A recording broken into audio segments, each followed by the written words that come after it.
ونستغفره ونؤمن به ونتوكل عليه ونعوذ بالله من شرور أنفسنا ومن سيئات أعمالنا من يهده الله فلا مضل له ومن يضلله فلا هادي له ونشهد أن لا إله إلا الله وحده لا شريك له ونشهد أن سيدنا ونبينا ومولانا محمدا عبده ورسوله أما بعد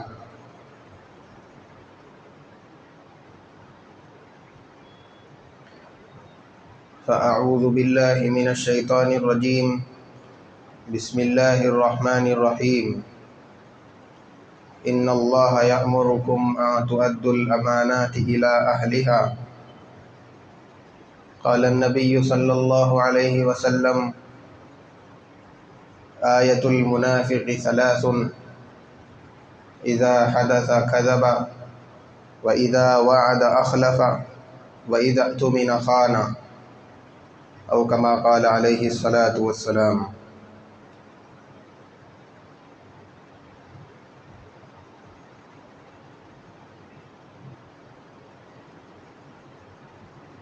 معزز سامعین اکرام،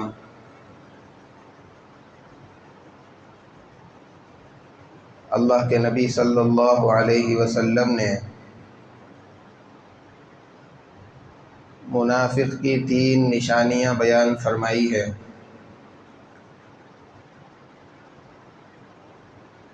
جب بات کرے تو جھوٹ بولے، جب وعدہ کرے تو پورا نہ کرے، اور جب اس کے پاس امانت رکھائی جائے تو اس کے اندر خیانت کرنے لگے۔ یہ 3 علامتیں یا ان میں سے کوئی ایک کسی میں بھی پائی جائے تو اس کو اپنے ایمان کے بارے میں ڈرنا چاہیے اور ان برائیوں کو اپنے اندر سے ختم کرنے کی کوشش کرنی چاہیے۔ پہلی 2 علامتوں سے متعلق گزشتہ 2 جمعوں میں آپ حضرات کے سامنے مختصراً بات عرض کی گئی۔ تیسری علامت جو آپ صلی اللہ علیہ وسلم نے نفاق کی بیان فرمائی وہ یہ کہ جب اس کے پاس امانت رکھائی جائے تو وہ اس میں خیانت کرنے لگے۔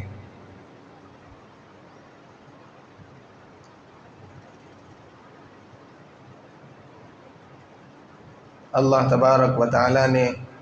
اور اللہ کے رسول صلی اللہ علیہ وسلم نے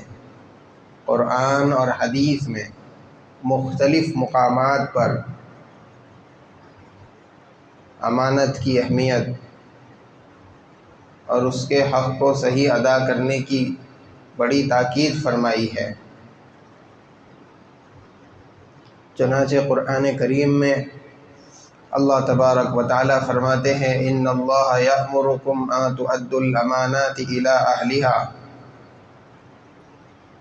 اللہ تبارک و تعالی تم لوگوں کو حکم دیتے ہیں کہ تم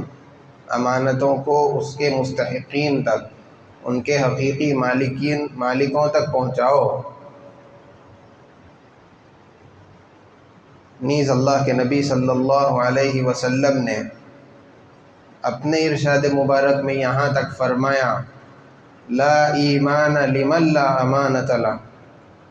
یعنی اس شخص کا ایمان ہی نہیں ہے جس میں امانت داری نہ ہو۔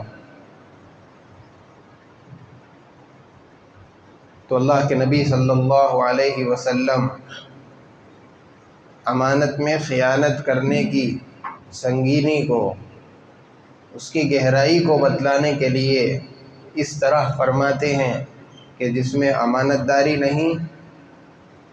گویا کہ اس کے اندر ایمان ہی نہیں ہے۔ یہ ایک مسلمان کا، ایمان والے کا کام ہو ہی نہیں سکتا۔ امانت داری کا جو مفہوم ہمارے ذہنوں کے اندر بیٹھا ہوا ہے وہ یہ کہ اگر کوئی آدمی اپنے کچھ پیسے لے کر کے کسی دوسرے آدمی کے پاس جائے اور اس سے یہ کہے کہ میں آپ کے پاس یہ پیسے رکھوانا چاہتا ہوں، مجھے جب ضرورت ہوگی میں آپ کے پاس سے آ کر کے لے لوں گا، یہ کہہ کر کے اپنے پیسے دوسرے کو دے دیتا ہے، اس کو امانت کہا جاتا ہے۔ اور دوسرا آدمی جب ان پیسوں کو کھا جائے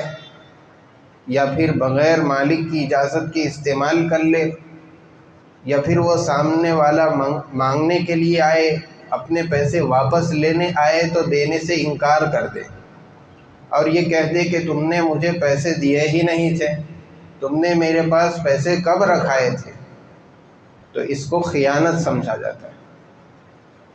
تو یہ جو امانت اور خیانت کا مفہوم میں نے آپ کے سامنے بتایا اور بیان کیا،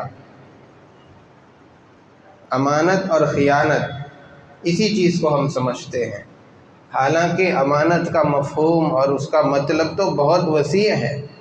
بہت بڑا ہے۔ امانت کے اندر بہت ساری چیزیں آتی ہیں۔ یہ جو مفہوم ہمارے ذہن کے اندر بیٹھا ہوا ہے،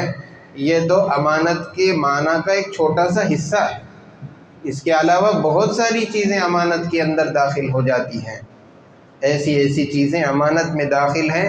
جس کو ہم نہ امانت سمجھتے ہیں نہ خیانت سمجھتے ہیں۔ امانت کے معنی ہے کسی پر بھروسہ کرتے ہوئے کوئی معاملہ دوسرے کے سپرد کر دینا، امانت کے یہ معنی ہے۔ اب چاہے وہ کوئی کام ہو، کوئی مال یا کوئی چیز ہو یا کوئی بات ہو، کوئی بھی چیز جو آپ سامنے والے کو اس بھروسے کے ساتھ دے رہے ہیں، اس بھروسے کے ساتھ اس سے بات کہہ رہے ہیں کہ یہ میرے راز کی حفاظت کرے گا، اس بھروسے کے ساتھ کام دے رہے ہیں کہ یہ میرے کام کو انجام تک پہنچائے گا، یہ ساری چیزیں امانت کے اندر داخل ہوتی ہیں۔ لیکن امانت کا مختصر مفہوم ہمارے ذہنوں کے اندر بیٹھا ہوا ہے، اسی لیے صرف اسی چیز کو امانت سمجھتے ہیں، باقی نہ کسی چیز میں امانت کا خیال ہے، نہ اس کے اندر خیانت ہونے پر خیانت کا خیال ہے۔ اللہ تبارک و تعالیٰ نے دنیا میں انسانوں کو بھیجنے سے پہلے ایک وعدہ عالم ارواح کے اندر ساری انسانیت سے لیا تھا، کیا میں تمہارا پروردگار نہیں ہوں؟ کیا میں تمہارا پالنہار اور رب نہیں ہوں؟ الست بربکم، ساری انسانیت نے، سارے لوگوں نے کہا تھا قالوا بلا، یقیناً آپ ہی ہمارے پروردگار ہے۔ اس وعدے کو اللہ تبارک و تعالیٰ نے قرآن کریم کے اندر امانت سے تعبیر فرمایا ہے۔ اِنَّا عَرَضْنَا الْأَمَانَةَ عَلَى السَّمَاوَاتِ وَالْأَرْضِ وَالْجِبَالِ، یہ جو ذمہ داری، یہ جو امانت ہے، اللہ تعالیٰ نے سب سے پہلے آسمانوں پر پیش کیا۔ کیا تم اس امانت کو اٹھا سکتے ہو؟ اس امانت کی جو ذمہ داری ہے اس کو پورا کر سکتے ہو؟ ان لوگوں نے انکار کر دیا کہ اتنی بڑی ذمہ داری ہم سے ادا نہیں ہو پائے گی۔ اللہ تعالیٰ نے زمینوں پر اس امانت کو پیش کیا، ان لوگوں نے بھی صاف انکار کر دیا اور کہا اے اللہ ہم معذرت کرتے ہیں، ہم یہ ذمہ داری ادا نہیں کر سکیں گے، بڑی بھاری ذمہ داری ہے۔ اللہ تعالیٰ نے پھر یہ امانت پہاڑوں پر پیش کی، ان لوگوں نے بھی معذرت کر لی اور امانت کے اٹھانے سے انکار کر دیا۔ فَأَبَيْنَ أَن يَحْمِلْنَهَا وَأَشْفَقْنَ مِنْهَا، اس کے اٹھانے سے انکار کر دیے، معذرت کرنے کے ساتھ اس سے ڈر گئے۔ فَحَمَلَهَا الْإِنسَانُ، انسان آگے بڑھ کر کے اس ذمہ داری کو اپنے کاندھوں پر رکھ لیا کہ ہم آپ کو اپنا پروردگار مانیں گے، ساری زندگی آپ کے مرضی کے مطابق گزاریں گے۔ یہ امانت کا بوجھ، یہ ذمہ داری کا بوجھ انسان نے اپنے کندھوں پر اٹھا لیا۔ اللہ تعالیٰ آگے فرماتے ہیں اِنَّهُ كَانَ ظَلُومًا جَهُولًا، بڑا ظالم ہے، بڑا جاہل ہے۔ امانت داری تو اٹھا لی، ذمہ داری کندھوں پر رکھ لی، لیکن یہ نہ سوچا کہ اگر میں امانت کو اٹھا نہ سکوں، ذمہ داری پوری نہ کر سکوں تو میرا کیا ہوگا، مجھ سے کوتاہی ہو جائے گی تو میرا کیا بنے گا۔ اللہ تبارک و تعالیٰ نے انسان کو دنیا میں بھیج دیا۔ انسان کے پاس یہ جو انسان کا وجود ہے، انسان کی زندگی ہے، اعضاء و جوارح، انسان کے باڈی کے جتنے پارٹس ہیں، بلکہ اس کی جو صلاحیتیں ہیں، اس کی توانائیاں ہیں، یہ ساری کی ساری چیزیں اللہ تبارک و تعالیٰ کی امانت ہے۔ ہم یہ سمجھتے ہیں کہ یہ ہاتھ پیر ہمارے ہیں، یہ آنکھ کان ہم اس کے مالک ہیں، یہ پیر یہ زبان یہ ہماری ملکیت ہے، حالانکہ ایسی بات نہیں ہے۔ یہ ساری چیزوں کا مالک اللہ تبارک و تعالیٰ ہے۔ اس نے ہم کو ان ساری چیزوں کے استعمال کرنے کے لیے ہمارے سپرد کر دیا ہے کہ لو ان چیزوں کو استعمال کرو، اپنے کام میں لاؤ۔ آنکھ کے ذریعے سے دیکھو، ہاتھ کے ذریعے سے کام کاج کرو، زبان سے بات کرو، کان سے سنو۔ یہ سارے اعضاء دے دیے، لیکن اس کے اندر چند شرائط لگائے، چند چیزوں پر پابندی لگائی، چند چیزوں سے روکا، منع کیا کہ تم آنکھ کو استعمال کرنا، لیکن فلاں جگہ سے رکے رہنا، ہاتھ کام کرنا فلاں سے رکے رہنا، کان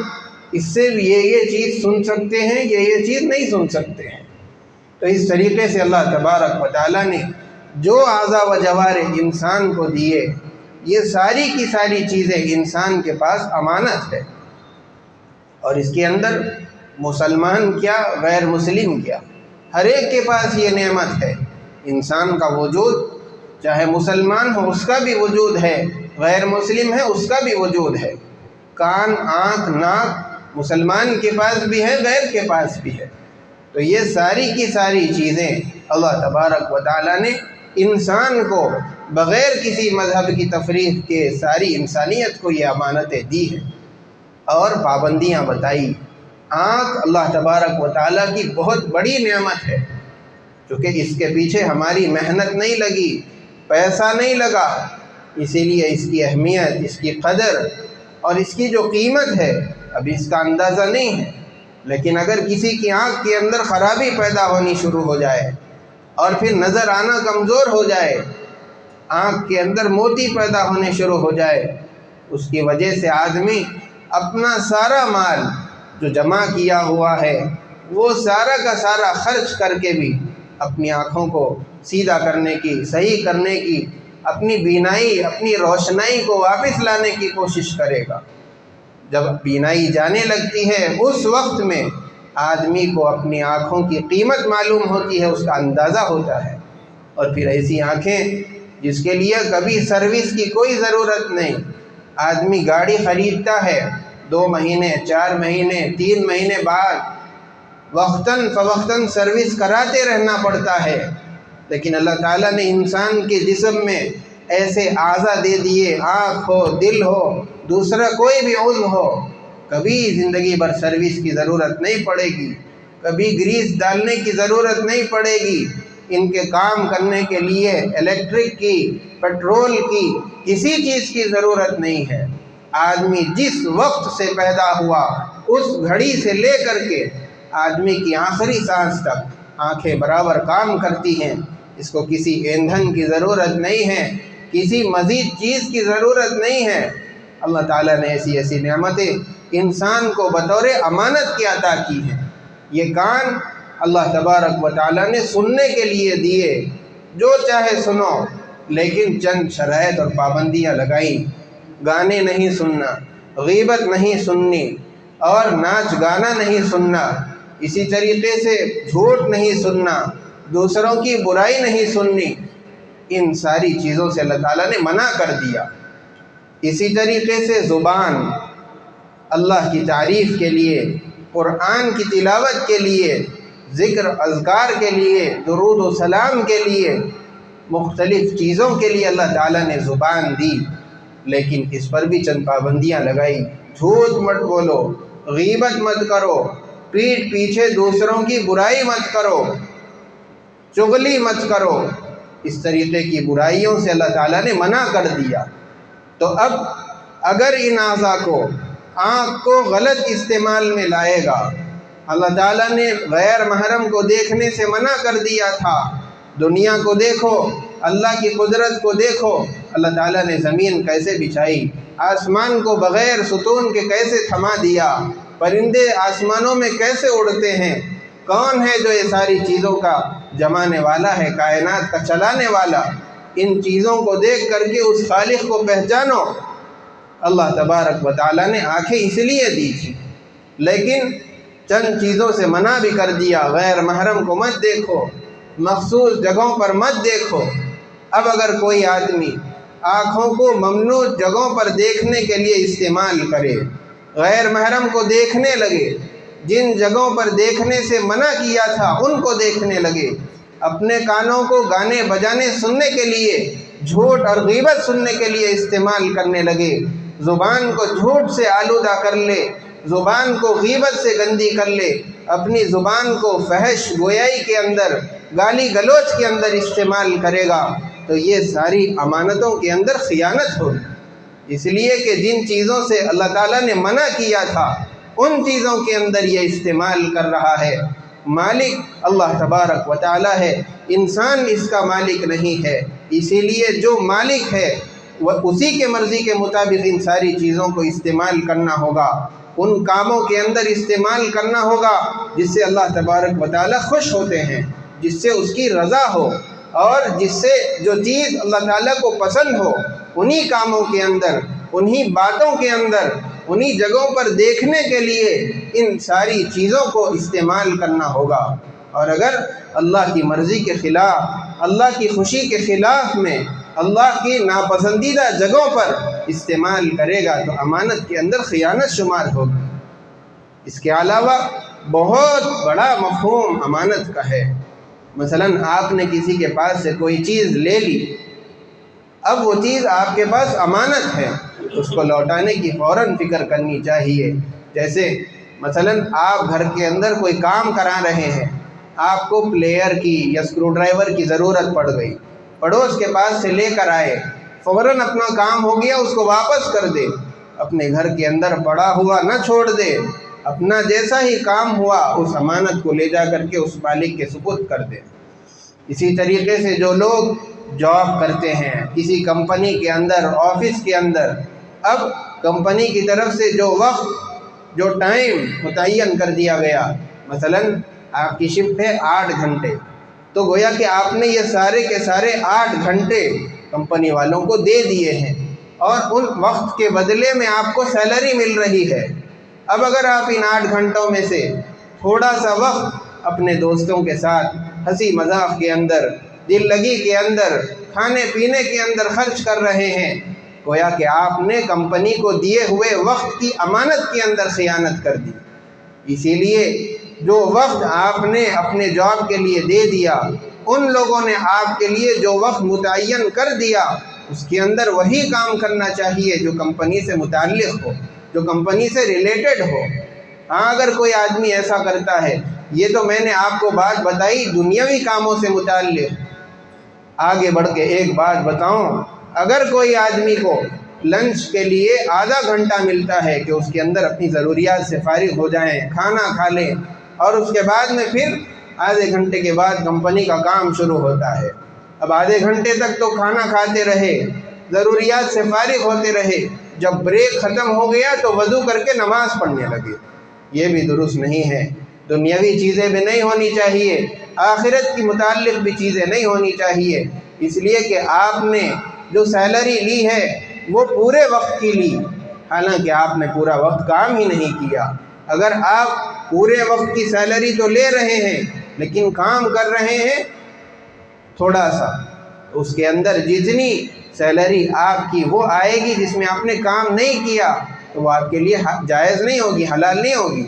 اسی لیے خوب اہتمام ہونا چاہیے، خیال رہنا چاہیے، جتنا وقت جاب کا ہے اس کے اندر جاب ہی ہونا چاہیے۔ اگر کوئی ایسا کام آپ کر رہے ہیں جس کے ذریعے سے کمپنی کا بھی کام ہو رہا ہے اور وہ آپ کا کام بھی چل رہا ہے، تو اس کی گنجائش ہو سکتی ہے، اس لیے کہ آپ اپنے کام کے اندر کوتاہی نہیں کر رہے ہیں۔ جیسے کہ گھر کے اندر بیٹھے ہوئے ہیں، آپ کا جاب چل رہا ہے، چائے پی رہے ہیں، کوئی چیز کھا رہے ہیں، دونوں ساتھ ساتھ چل رہے ہیں، تو اس کی گنجائش ہو سکتی ہے، لیکن وہ کام کو چھوڑ دینا، اور اپنے ہی کام کے اندر لگے رہنا، اس کی گنجائش نہیں ہو سکتی، اسی لیے خوب اہتمام کرنا چاہیے۔ اس کے علاوہ مجلسیں بھی امانت ہے۔ اللہ کے نبی صلی اللہ علیہ وسلم نے ارشاد فرمایا المجالس والامانہ، مجالس امانتیں ہیں۔ 3 لوگ بیٹھ کر کے باتیں کر رہے تھے، راز کی بات، کوئی ہنسی مذاق کی بات ہو گئی، اس کے بعد میں اگر یہ تینوں میں سے کوئی آدمی جا کر کے کسی چوتھے کے سامنے وہ بات کہہ دیتا ہے جو اس کے سامنے نہیں کہنی چاہیے تھی، تو یہ بھی امانت کے اندر خیانت ہو جائے گی۔ ہاں اگر کسی مجلس میں ایسی بات ہوئی، مثلا 3 لوگوں نے مل کر کے یہ پلاننگ کی کسی آدمی کو نقصان پہنچانے کی کہ فلاں کو فلاں وقت میں قتل کر دینا ہے، فلاں وقت میں نقصان پہنچانا ہے، مار پیٹ کرنا ہے، ایسی بات جا کر کے اس کی حفاظت کے لیے اگر بتاتے ہیں تو یہ امانت کے اندر خیانت نہیں ہے، بلکہ ایک دوسرے مسلمان یا دوسرے انسان کی مدد شمار کیا جائے گا، یہ امانت کے اندر خیانت نہیں ہوگا۔ ایسے ہی اگر کوئی آدمی آپ کو اپنی راز کی بات بتلاتا ہے، اپنے گھر کی بات بتلاتا ہے، آپ کو اپنا سمجھتے ہوئے بتلاتا ہے، تو اس راز کو راز رکھنا چاہیے، دوسروں سے یہ کہہ کر کے بیان نہیں کر دینا چاہیے کہ یہ راز کی بات ہے کسی اور سے مت بتانا۔ اب وہ آدمی کسی اور سے کہے گا کہ یہ راز کی بات ہے کسی اور سے مت بتانا، تو اس طریقے سے یہ راز کی بات تو سارے لوگوں میں پھیل جائے گی۔ راز ایک امانت ہوتا ہے، آدمی اگر راز کی بات کسی اور سے بیان کر دے تو وہ آدمی بھی راز کی امانت کے اندر خیانت کرنے والا شمار ہوگا۔ اس کے علاوہ بہت بڑا مفہوم امانت کا اور بھی ہے، جس کے اندر بہت ساری چیزیں شمار ہوتی ہیں۔ الغرض جتنی چیزوں کے اندر امانت کا مفہوم آ سکتا ہے، اس کے اندر امانت داری کو ملحوظ نظر رکھنا چاہیے، خیانت سے بچنا چاہیے، اس لیے کہ اللہ کے نبی صلی اللہ علیہ وسلم نے ارشاد فرمایا منافق کی 3 نشانیاں ہیں، جب بات کرے تو جھوٹ بولے، وعدہ کرے تو اس کی خلاف ورزی کرے، اور امانت اگر اس کے پاس رکھوائی جائے تو اس کے اندر وہ آدمی خیانت کرنے لگے۔ ان تینوں چیزوں سے، ان تینوں صفات سے اپنے آپ کو بچانا چاہیے۔ یہ منافقین کی علامت ہے، بہت بری چیز ہے، اپنے کو بھی بچائیں، اپنے ماتحت رہنے والے ان لوگوں کو بھی اسی انداز میں تربیت کرے۔ اللہ تبارک و تعالی ہم تمام کو نفاق کی تینوں علامتوں سے محفوظ رکھے اور ساری امت کی اس سے حفاظت فرمائے۔ وصلی اللہ وسلم علی سیدنا محمد وعلی آلہ واصحابہ اجمعین، وآخر دعوانا الحمد للہ رب العالمین۔ جو حضرات سنت نہیں پڑھے سنت پڑھ لیجئے۔